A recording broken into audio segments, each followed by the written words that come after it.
Standard 7, English Medium, Subject English. Lesson number 1.4, The King's Choice. There was once a lion who was king of the forest. He was big and strong and very fierce. All the other animals in the forest called him king. They brought him gifts from every corner of the forest. But the more the lion had, the more he wanted. A king must have a coat, he said to himself one day. He called a fox to his side. You are known to be wise and clever creature, fox, said the lion. I want you to be my adviser. Thank you, your majesty, said the fox, bowing low. The lion next called a leopard to his side. You are known to be watchful and swift of foot, leopard. I want you to be my bodyguard. Thank you, your majesty, said the leopard, bowing low. The lion then called a vulture to his side. You are a bird vulture and can fly high. You are to be my messenger. Thank you, your majesty, said the vulture, bowing low. The fox, the vulture, and the leopard took an oath of loyalty to the king. The king promised to give them food and protection. For some time, all went well in the court of the Lion King. The three courtiers never opposed the king. His wishes were law. Whenever he rode, they stood in awe. Whenever he took a walk, they followed him. When the Lion King went hunting, they found the animals for him to kill. And after he had his meal, he left the remains for them. So they always had enough to eat. One day, the vulture came back from a flight.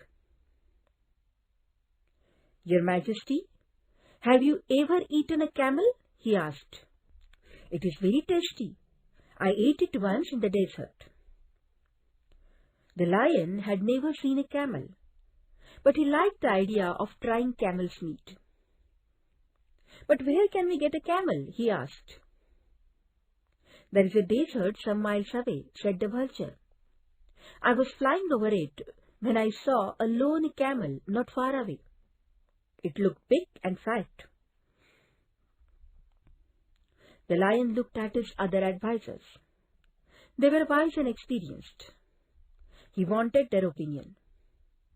Now the fox and the leopard did not know the desert, but they did not want the vulture to seem wiser than them. So they said, since it was vulture's idea, he should lead the way.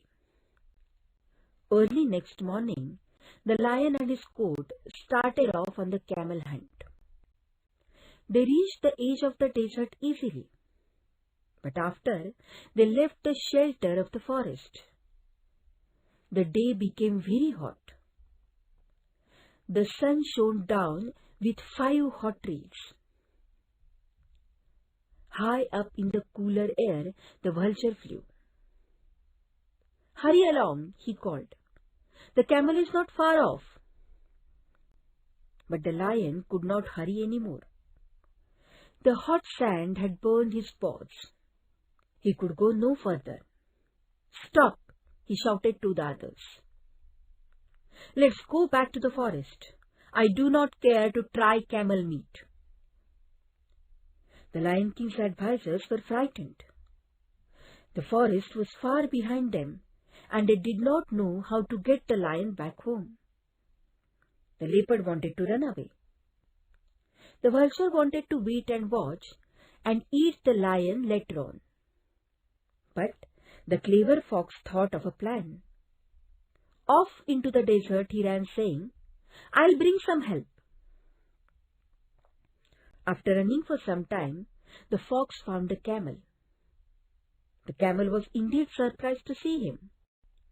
Hurry up, friend camel, said the fox. Our king wants you at once.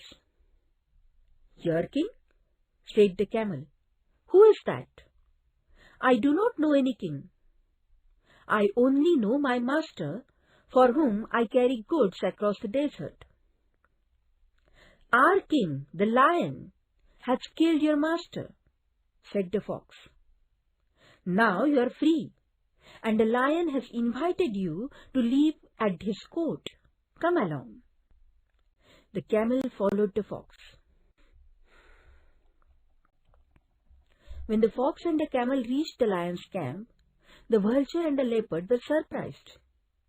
Even the lion looked pleased in spite of his burnt paws. The camel was presented to the king. He agreed to serve the lion in return for a home at his court. Get on the camel's back, your majesty, said the fox. We'll return home. The lion at once jumped to the camel's back.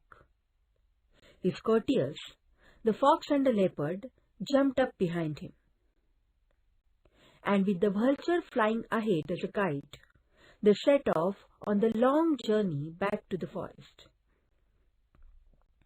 When the travelers reached the forest, they were all tired and hungry.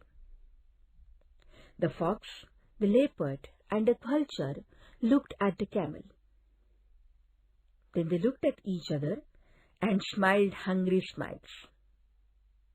They had brought the camel for the king's dinner. Now it was time for the feast. The Lion King knew what his courtiers were thinking. He called the camel to him. "Friend camel," he said, "I have to thank you for saving my life. You are welcome to live at my court as long as you like. I promise you my protection."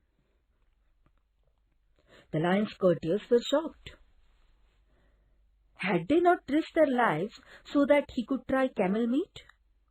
And the king wanted to let the camel live? The courtiers were not pleased with his decision. Yet they could do nothing.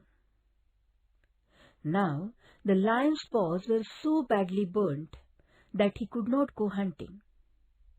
But that did not keep him from growing very hungry indeed. "Fox, leopard, vulture," he shouted. "Don't you see that I am ill and hungry? Go and get me some food." The courtiers had to obey the king, so out they went. But they did not go far.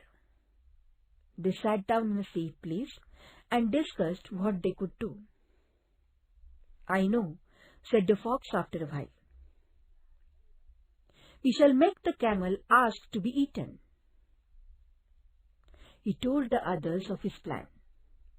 They all agreed. So back they went to the king. First, the vulture stepped forward. "Your Majesty," he said, bowing low, "we have found no food. But we cannot let your Majesty suffer. I am a poor creature. Eat me." The fox pushed the vulture aside. "I have more meat on me," he cried. "Eat me, your Majesty." Now the leopard rushed forward. "I am not much cook," he cried, "but I could make a meal for the king." The camel listened to all these offers. He must do as much, he thought. "Your Majesty," he said, "I too am willing to give my life for you. Please eat me instead of these old friends of yours who will be more useful than I am." This was what the fox, the leopard, and the vulture were waiting for. They prepared to jump at the camel. But the lion stopped them. "You are all good and loyal subjects," he said. "My heart is touched by your offers. I accept them all. I shall eat you in order in which you offered yourselves." The vulture, the fox, and the leopard were shocked. Away flew the vulture. Away ran the fox and the leopard. They were never seen in the forest again. The lion laughed to see them go. Then he turned to the camel and said, "You have been loyal and good. You shall be my friend as long as we are alive." The camel was happy and grateful. The lion thought to himself, "To be king is good, but to be kind is better." Shankar, from Folk Standard 7.